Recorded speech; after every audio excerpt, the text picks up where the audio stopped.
So, story in games. There's a variety of opinions. This is very theatrical. A lot of people have a lot of different opinions about what story should be in games, including the opinion that it shouldn't be in games. And we'll talk about that a little bit. You know, and games are about gameplay, right? They're about doing things.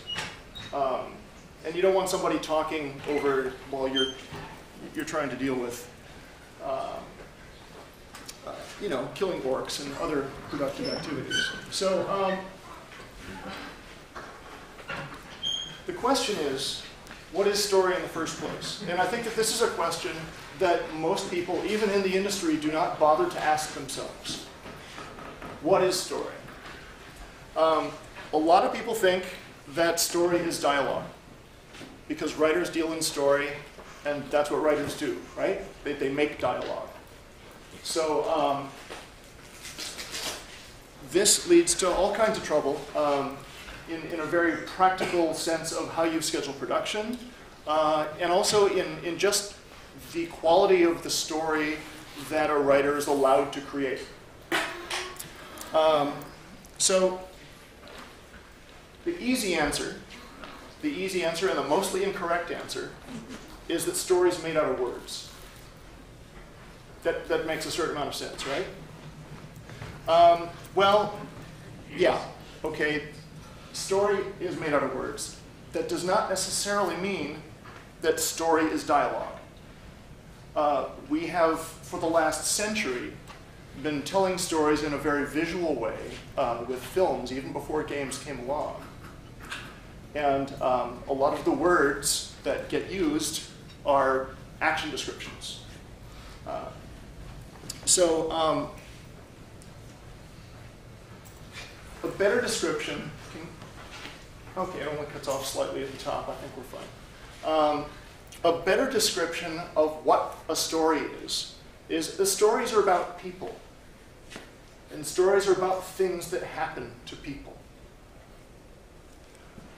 So the things that happen to people, they can be good things. They can be bad things. And consider yourselves lucky, there are a lot more gruesome famine pictures that I did not put up there. They can even be outright violent things. And there's lots of talk, particularly among people who don't know anything about video games, about how violent video games are. And there are reasons for this. It's not just that it's aimed at the young male testosterone-laden demographic of low intelligence. It's violence is. Oh, thank you. This is going to become necessary very soon. Violence is the simplest form of conflict. It's the simplest, most direct form of conflict. And I'm going to be talking about conflict a lot today.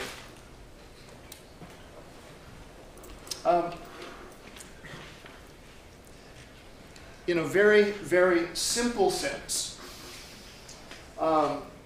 you have conflict in a story to keep people from getting bored. You have conflict in order to drive interest forward. That's why you have things pushing against each other. So if you're a fairly simple-minded person and the only kind of conflict you know about is violence, then you see your choices as violence and boredom. And of course you don't want to choose boredom, so you go that way. But anyway, it's a little bit more complicated than that, because there are different kinds of conflict that can happen in the story. Ideally, when you're creating any kind of story, not just in a game, you want to have a protagonist with whom you feel empathy. So you know what I mean by empathy, right? This character may not be like you. And this character is very likely to be going through things that you do not want to go through and that you've never gone through in your life. That's one of the reasons we have stories, so that we can experience these things without the consequences.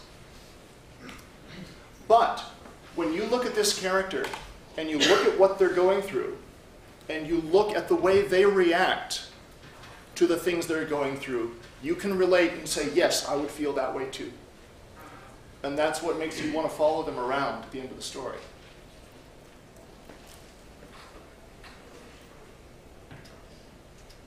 Okay, so conflict. This is kind of a silly picture because these guys are smirking. But conflict is absolutely essential to any form of story. Because, well, the easiest explanation is just to look at what it would be like without any conflict. If you had a story in which nothing went wrong, and you got up in the morning and had a very pleasant cup of coffee, and read happy stories in the newspaper, and walked to your nice job, and everything went perfectly, and then you went home, that's something that we would want in our lives. It would make the most boring story in the world. You would never want to watch that. That's horrible. So,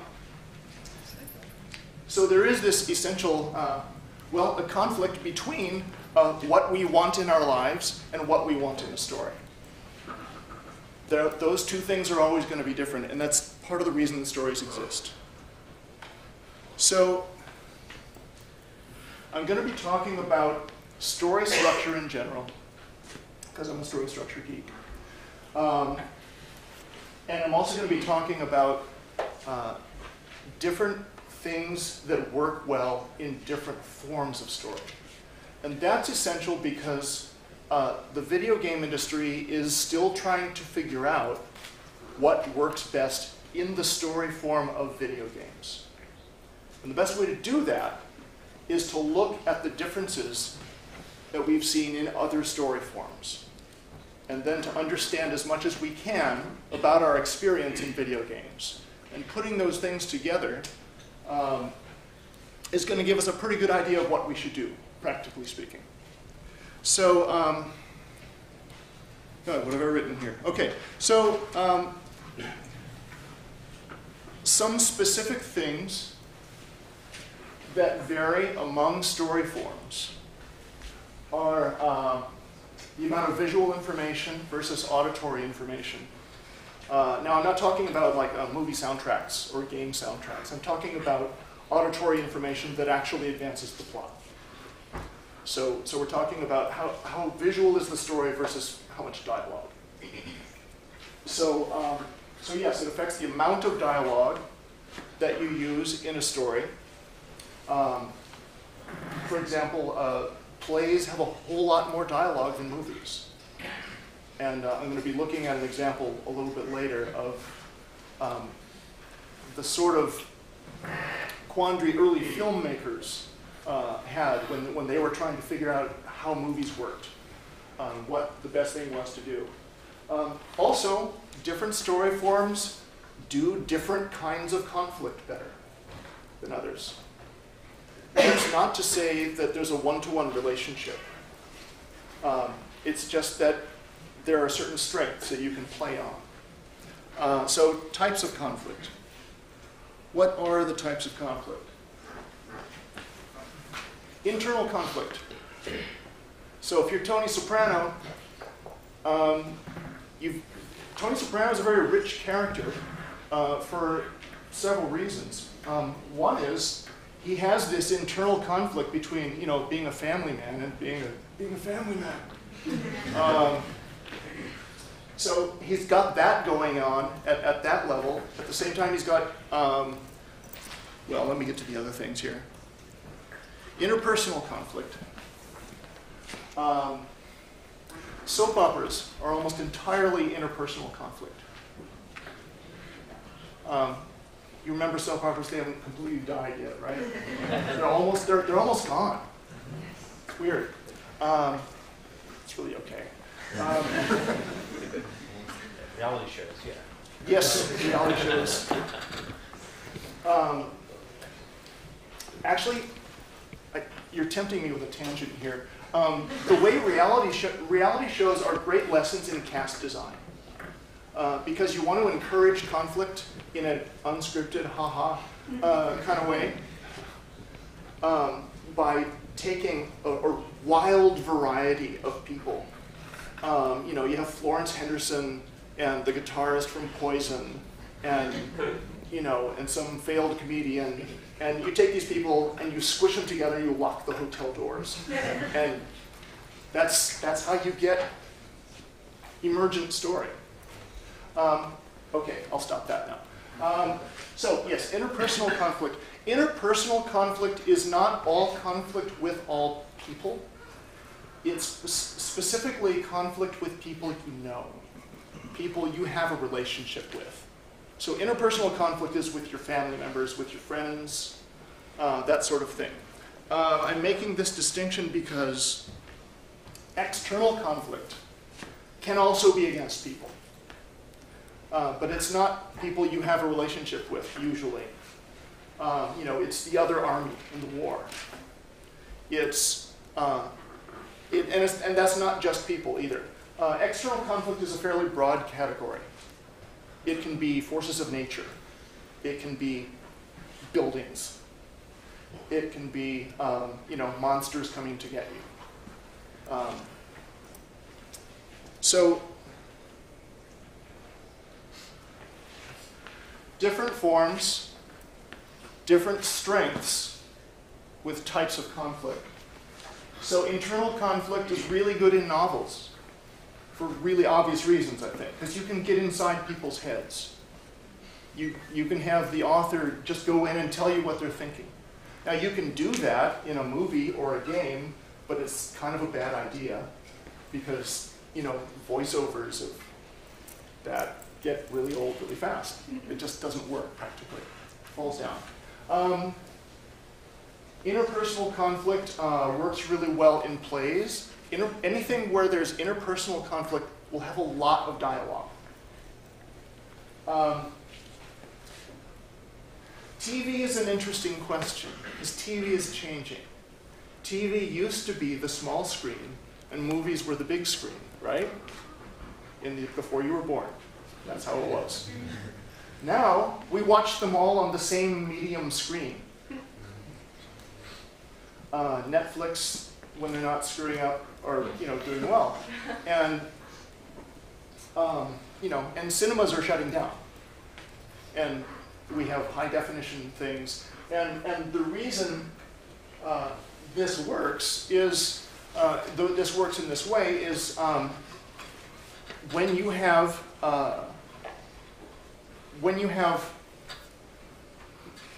an area that you can see better, it is easier to tell a visual story.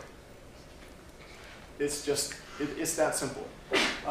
When you're in a playhouse and the stage is at a distance and you can only see so much, most of the plot is going to turn on dialogue.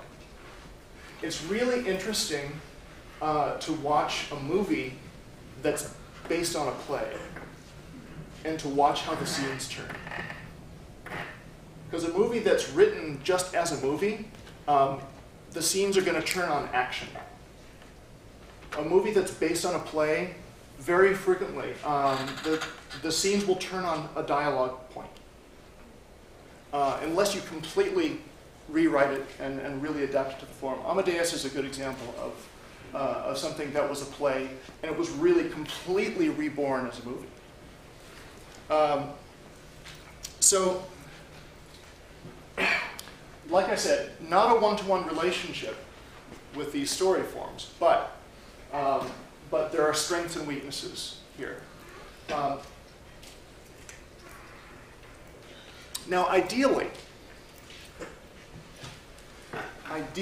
as a storyteller, you want to have multiple levels of conflict going on at the same time. There's a great scene in the movie Kramer versus Kramer. Do you know that? Is that going back too far?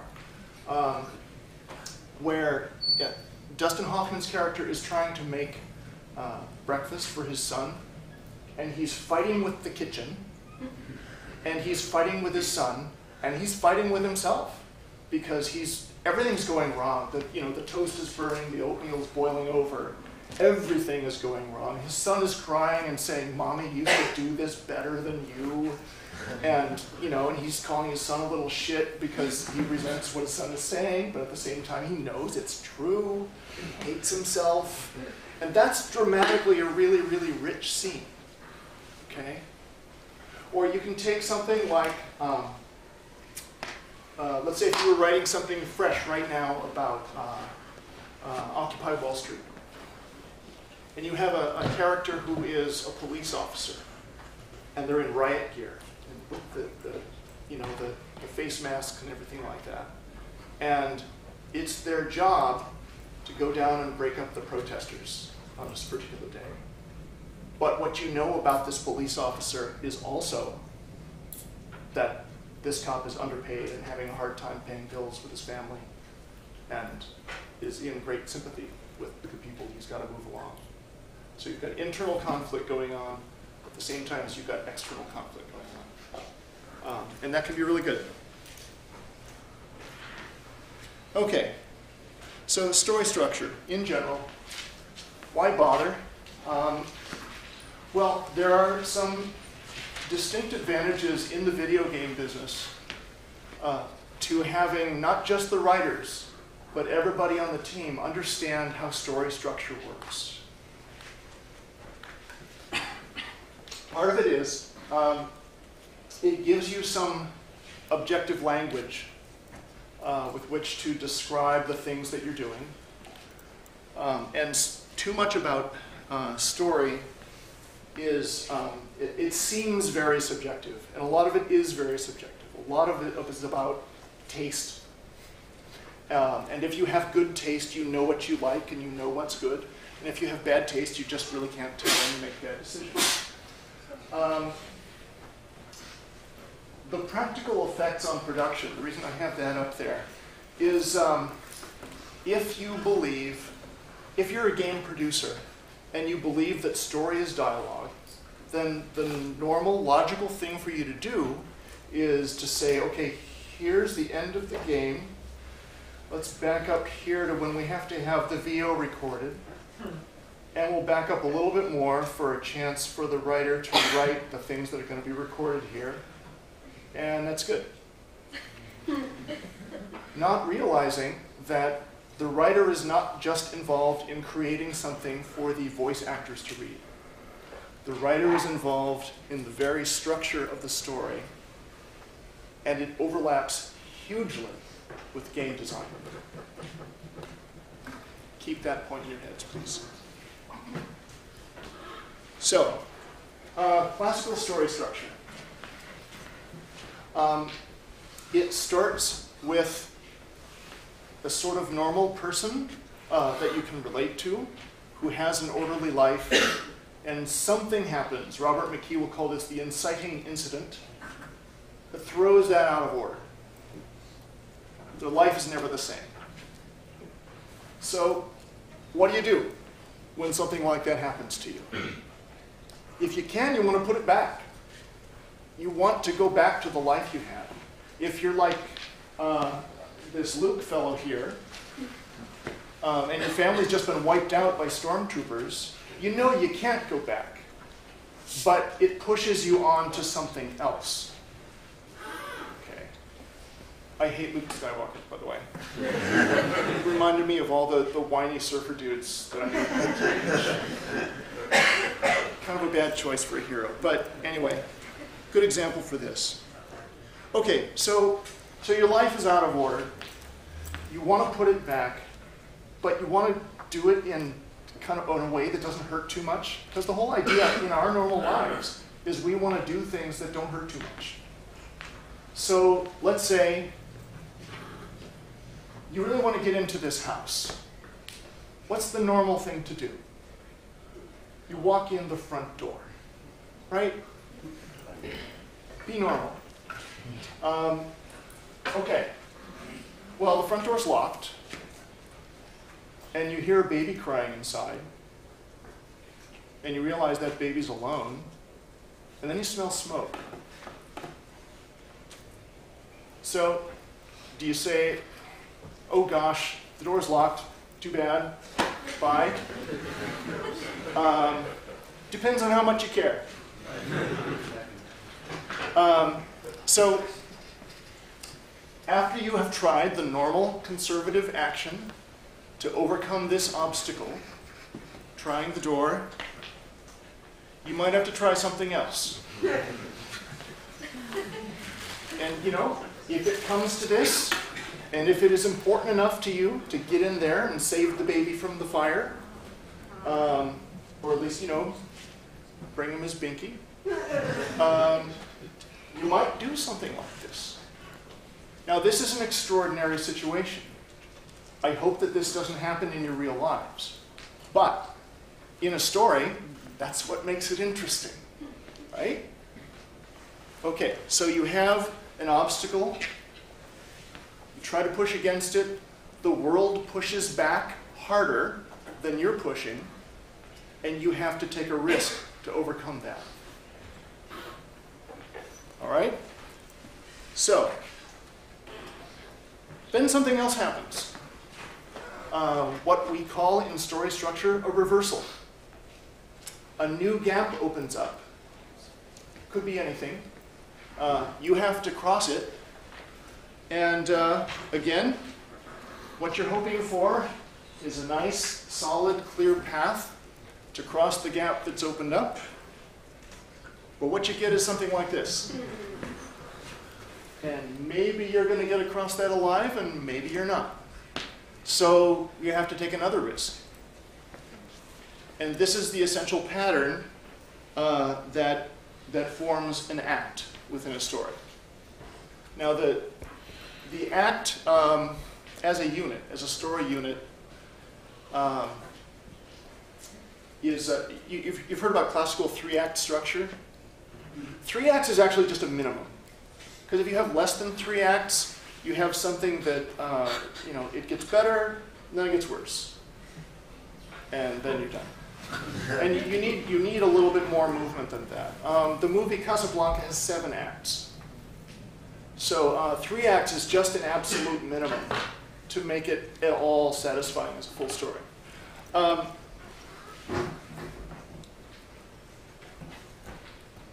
I want to emphasize something about the principle of antagonism. And you can guess what this is. It's inherently tied in with conflict. Your antagonist, it doesn't need to be a person. It often is a person. It's often a really evil person. But it's some force that is pushing back on you, that you are constantly fighting as a character.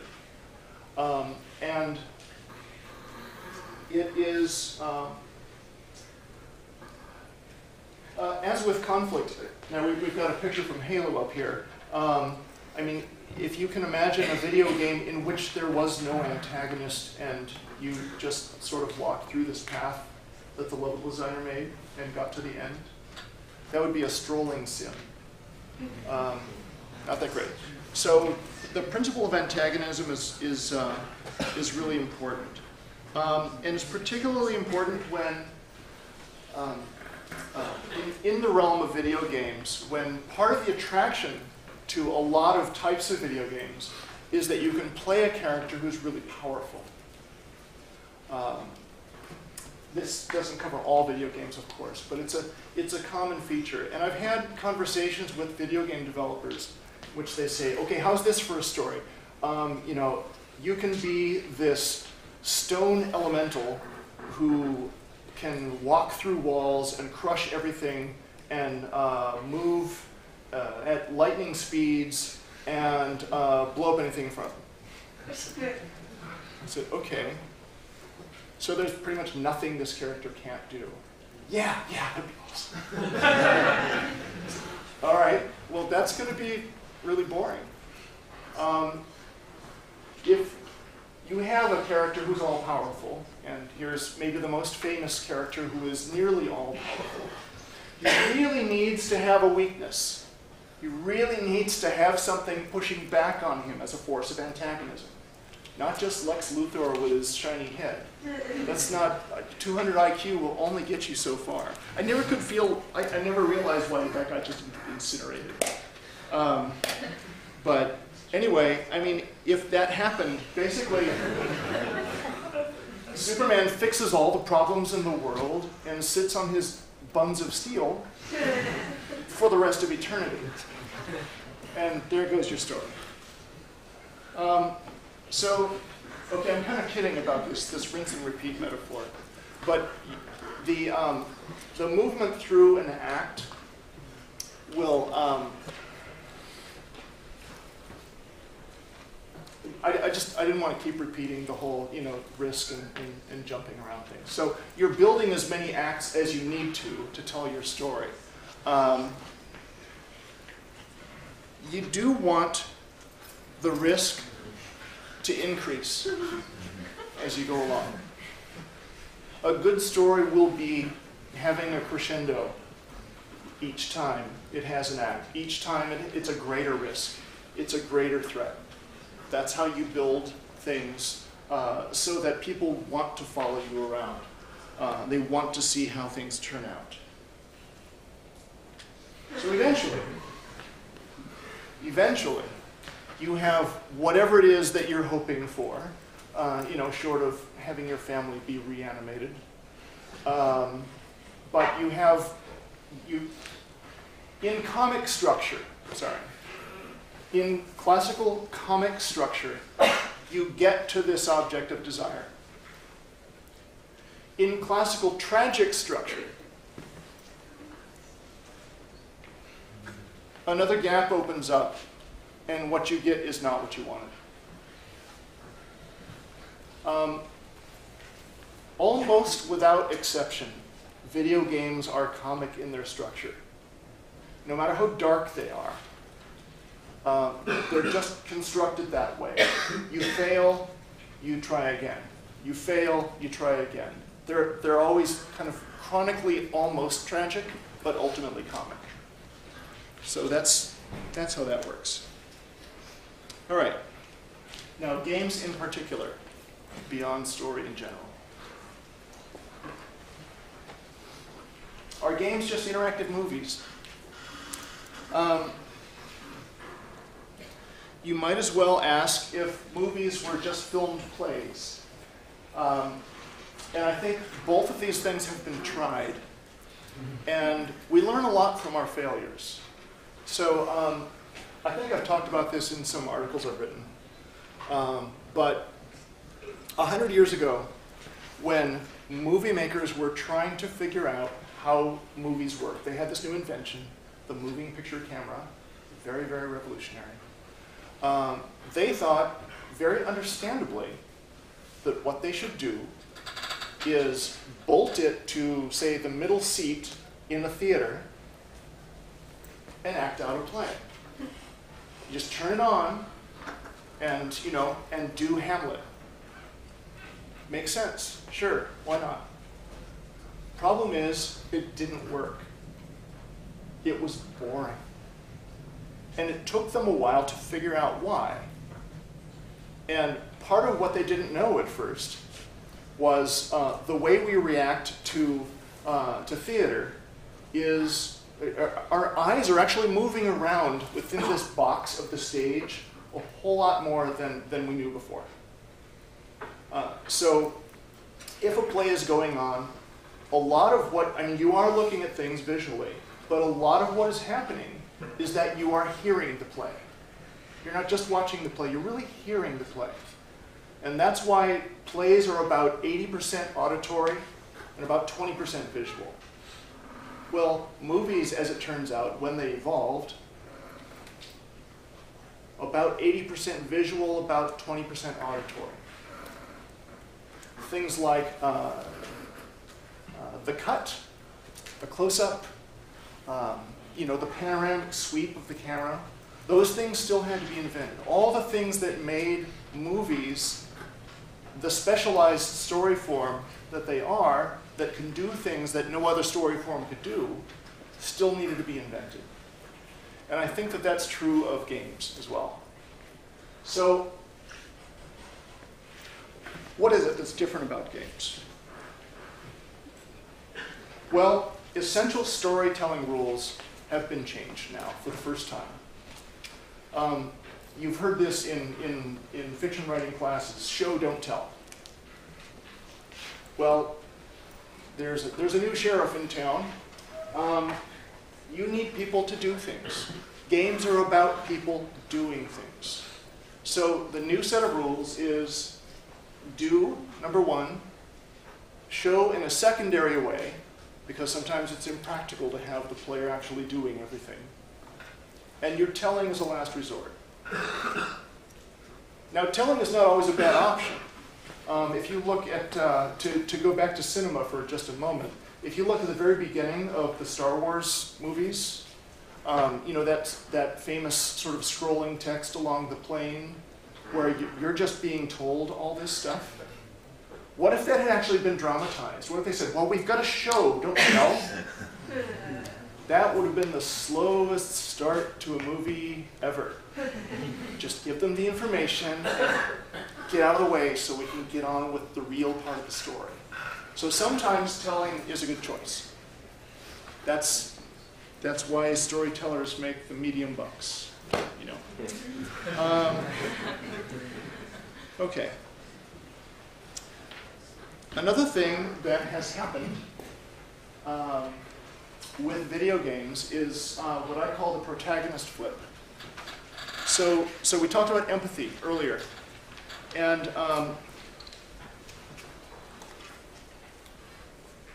hydration. We were talking about empathy, where you're creating a character that a viewer or a reader wants to follow around because they feel that empathy with them.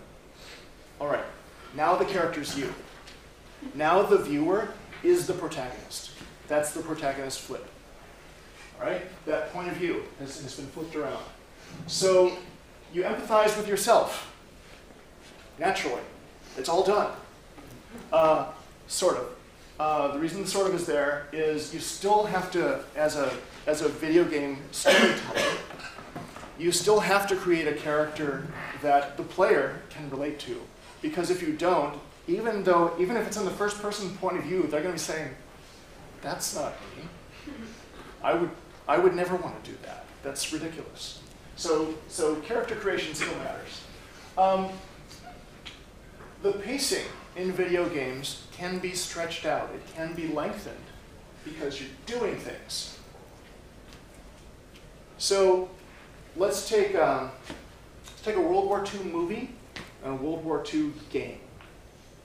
You're pinned down in a foxhole, and there are bullets flying over your head in both situations. In a movie, you can maybe get away with that for 3 minutes. 3 minutes would be long. In a game, it's your ass that's going to get shot off. And that's going to keep tension for, I mean, you could do that for a good 20 minutes, and it's nothing. All right? So big impact on pacing. Dialogue, which shrunk significantly from plays to movies, shrinks even more. Why? Same reason. You're doing things. You're busy. There's not a lot of time for talking, okay? So some very major differences. Now,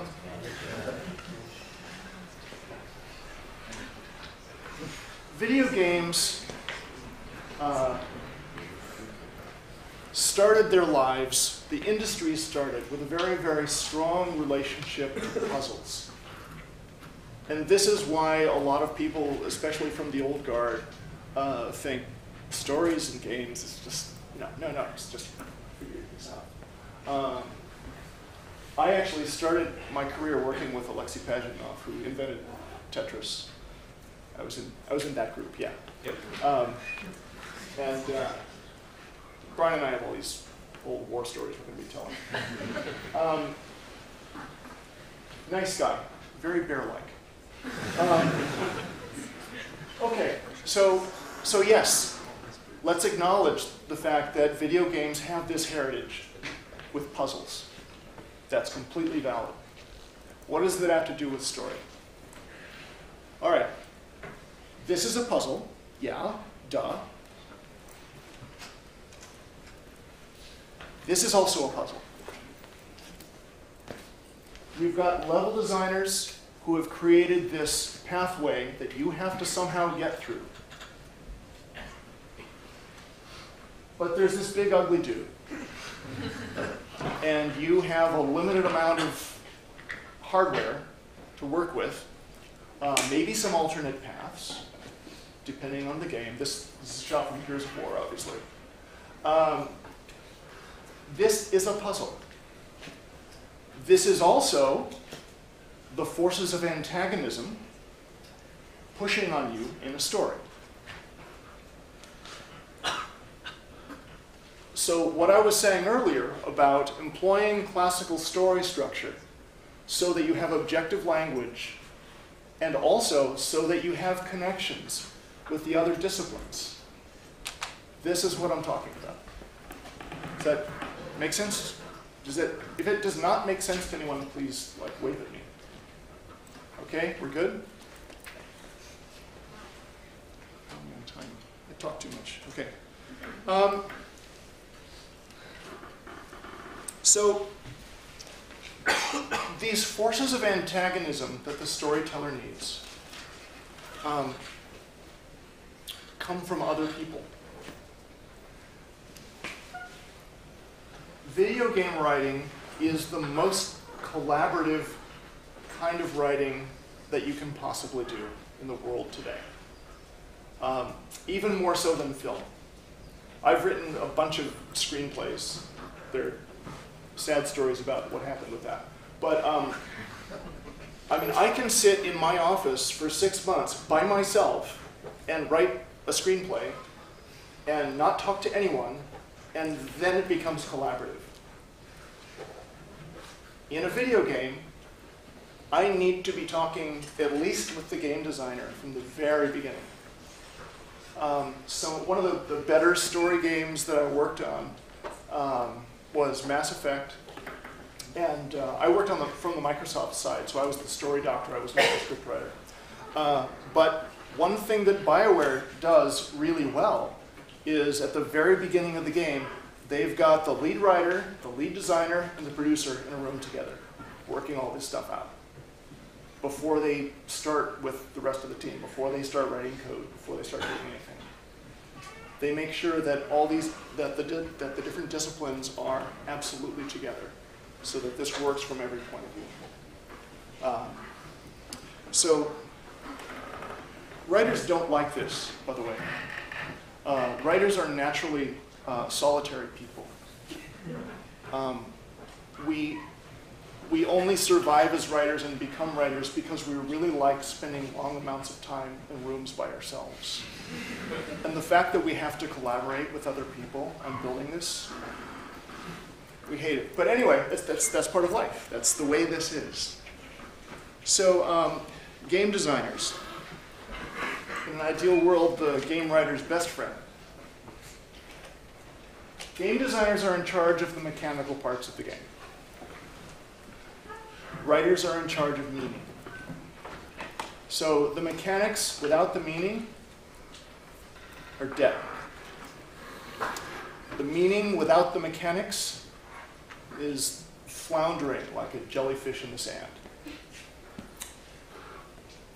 So, yeah, game designers control the forces of antagonism that the game writer needs. So that is the thing to deal with. It's not just game designers that make the story come to life. This is obviously a shot from BioShock with Big Daddy and Little Sister here. And the reason I put artists and programmers on the same slide here is I want to talk about them together in creating this, the world of the video game story. BioShock is a great example of just amazing, stunning art. I think. Is that what you were saying? Yeah. Terrence, I have this horrible nightmare that Terrence is going to have some professional reason why it's crap, and I just didn't know it. But I thought it was great. I thought it was totally great. But programmers are, in one sense, within the industry, they're considered the most highly trained people and the best paid people, and they're quite honored and all that, and that's great. Their role in the story is, I think, underappreciated, because if you take, let's look at Big Daddy here, you know, beautifully rendered by the artists. If the damage model on Big Daddy is the equivalent of wet tissue paper, that breaks the entire story, doesn't it? So all these complex math problems and all these algorithms have to somehow make sense in the game world in a way that is so smooth that it's invisible. And that, when that goes well, is a talent that I really, really appreciate. So game writers are starting by making something like this. But the real goal is something like this. You want to create a whole world. You want to create characters moving through that world. And the phrase, the vivid continuous dream, is from the novelist John Gardner, who viewed that as the ideal for any kind of story. Obviously, he was working in a different story form. You want this world to be alive. You don't want things to pull you out of it and distract you from it.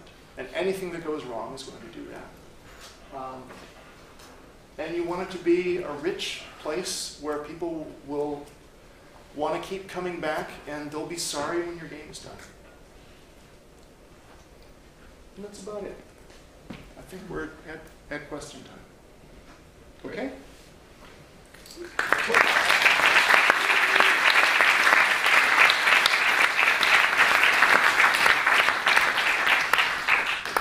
I do have a question.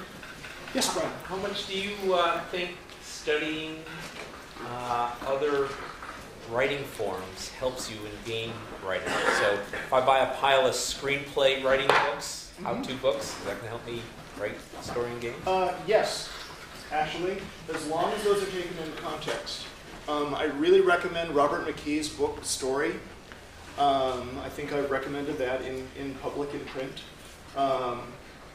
And people yelled at me for it. But and Robert McKee's never played a game in his life. And I actually talked to the guy once when I went to one of his seminars.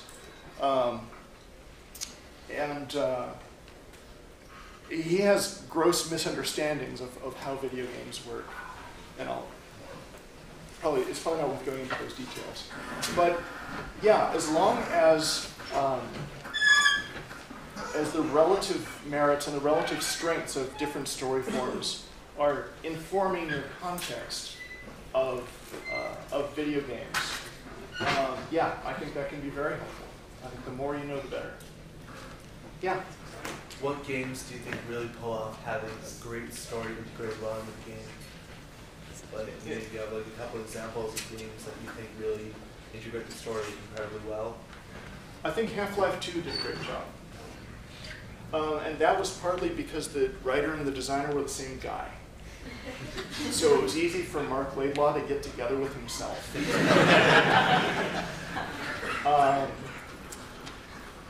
Yeah, it's, you know, speaking of Valve games, actually, I think I respect Valve games an awful lot, just generally. An interesting thing happened with, and I may be getting away from your question a little bit, I'm sorry. The story and puzzle thing, within the last few months, an interesting coincidence of games came out almost as a pair.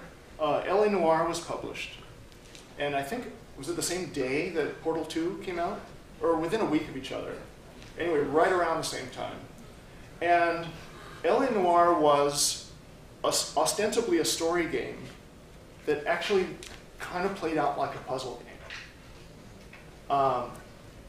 And Portal 2 was ostensibly a puzzle game that was just one of the most brilliantly written games I've played for a while. I mean, nothing's hilarious. And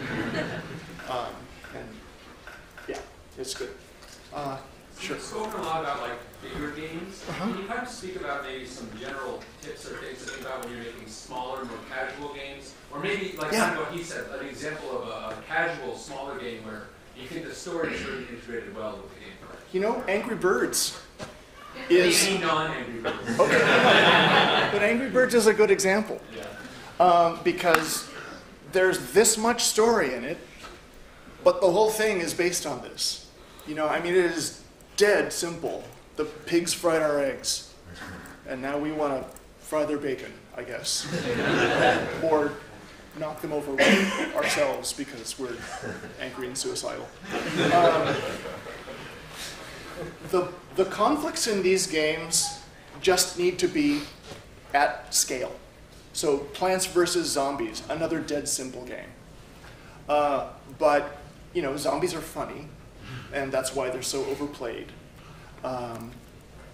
And all you're really doing is, I mean, it's kind of a spinning plates dynamic, really, as far as the game design, the gameplay goes. But there's just that much of a story that that informs the art and informs, you know, just your reason for being there. So you're not dealing with absolute pure mechanics. I'm working on a. Oh, I can't tell you that. I'm starting to look at some smaller games, and it's. I mean, you're obviously not going to use enormous Aristotelian structure for something like that because it wouldn't fit in the small baggie that you're trying to use. But finding a very simple conflict that works at that level, I think, is the key to those things. And you had a question. How do you think the ability to make choices in games affects how you write? So you can look at like two games like Mass Effect, which is Half-Life 2, and one's far more linear choice making than the other. Yeah. So Mass Effect is more linear than it admits. The choices that you make in Mass Effect affect the tone of the story more than the story itself. You're going to end up in the same spot. Games that do that really consciously and like advertise that, like the Fable games, or actually the game that same team at BioWare made before Mass Effect, Knights of the Old Republic, where there's this clear, you know, set of divergent paths. It's, I think, I mean, you have to give the appearance of choice in these games. I think choice itself is a little overrated, and I probably say that partly out of resentment because it's really hard to find one great ending to a story. And if you have to find multiple great endings to a story, it's like, come on. So, yeah, that's my own prejudice. Yes? Earlier in the year, a Disney executive was perhaps quoted out of context by saying that story was now the least relevant element to making a blockbuster movie successful. And I'm curious, and there's controversy surrounding that statement. The executive himself says he was taken out of context. I'm curious what your thoughts are in the world of games, which are now beginning to eclipse sales of movies. Right. Yeah, movies are pissed off about that. It is a funny thing because at the beginning of the game industry, that there were all these mistakes made in video games because there were people who secretly wanted to be making movies. And as soon as, you know, Halo 3 outsold Spider-Man 3, all of a sudden Hollywood is looking to other places and saying, we should really go do this. I don't know what the quote was, and so I'm not sure what the context was. What I will say is, I hear people talk about story like it's some separate thing. Like story is unrelated to action, or story is unrelated to special effects. And the thing about mechanics and meaning is that when story is done well, it embraces all those things. It uses all those things. So at the end of the first Star Wars movie, the reason it's so satisfying when they blow up the Death Star isn't just that it's a big explosion. It's that there was all this build-up, and it was a moment of redemption that was built from the very beginning of the movie. If they started with blowing up the Death Star, we would not be remembering it today. Is that sort of? Yeah. Yeah. I was wondering if you ever heard of the game for the computer called Facade. Yes. I was wondering what you thought of the idea of stories where you can just type literally anything you want to say. Yeah, I played Facade a bit, and I liked the idea of it, and I was really bored. I didn't get into that game at all. But do you think like the idea of natural language processing for driving stories? Yeah, you know, and I've talked a lot with, do you know Chris Crawford? He's a game designer from the old school who's kind of given up on designing games. He and I have this argument going on where he says you can't tell stories in games because stories are about people and games are about things. And so he really loved Facade.